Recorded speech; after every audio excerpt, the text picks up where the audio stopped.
उपराष्ट्रपति चुनाव में हिस्सा नहीं लेगी टीएमसी। ये बड़ी खबर इस वक्त आ रही है और ये सियासत तो चल ही रही थी क्योंकि ममता ने से बिना चर्चा उम्मीदवार घोषित हुआ, ये टीएमसी का कहना है। और आपको ये भी बता दें कि आज सोनिया गांधी की ईडी वाले मामले पर विपक्ष बटा दिखा क्योंकि टीएमसी और आम आदमी पार्टी ने दस्तखत नहीं किया उस पन्ने पर, उस कागज पर जिसमें विरोध कर रहा था विपक्ष एकजुट होकर। तो फाड़ विपक्ष में दिख रहा है। राष्ट्रपति चुनाव, उपराष्ट्रपति चुनाव दोनों में ही अब तो मतभेद खुलकर सामने आ गए। हिमांशु, जल्दी से बताइए कितनी देर में अब हम ये माने कि पूरी तरह से मुहर लगेगी और ये जो फाड़ दिख रही, क्योंकि अभी तो प्रधानमंत्री अभी 2024 में मुकाबला करना है और 24 में पीएम वाली लड़ाई में तो छोड़िए, अभी प्रेसिडेंट वाली लड़ाई में ही फाड़ दिखने लगा। देखिए अंजना, मैं आपको बता दूं लगभग 1.5 से 2 घंटे के अंदर पिक्चर क्लियर हो जाएगी।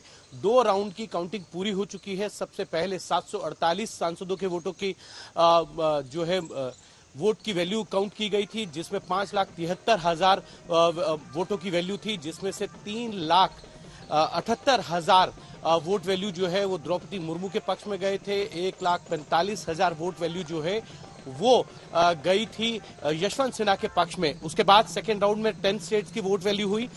1138 वोटों की वैल्यू जो है इसमें काउंट की गई।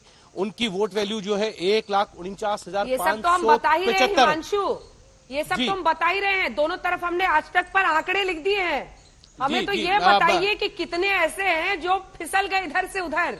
देखिए मैं आपको फिसलने की बात बता दूं, जो कि थे विपक्ष का हिस्सा, यूपीए का हिस्सा, सांसद भी अगर मैं सही हूं तो 70-80 के लगभग थे जो फिसल गए इधर से उधर। देखिए ये बिल्कुल बहुत बड़ी एक तरीके से कह सकते हैं कि क्रॉस वोटिंग हुई है इस पूरे मामले में। मैं कई सांसदों से बात कर रहा था, कल परसों मैंने दोनों दिन बात की, तो ये मुझे सामने आया था कि डीएमके के भी कुछ सांसदों ने जो है वो क्रॉस वोटिंग की है। कई पॉलिटिकल पार्टीज के सांसदों ने क्रॉस वोटिंग की है। कई राज्यों के अंदर जो विपक्षी दलों के विधायक हैं उन्होंने क्रॉस वोटिंग की है। और जो बात आप अभी अंजना कह रही थी ना उपराष्ट्रपति पद के चुनाव को लेकर, जिसको लेकर वोटिंग होनी है, टीएमसी ने अपने आप को दूर कर लिया है। आप सोचिए टीएमसी ने किस तरीके का खेल खेला।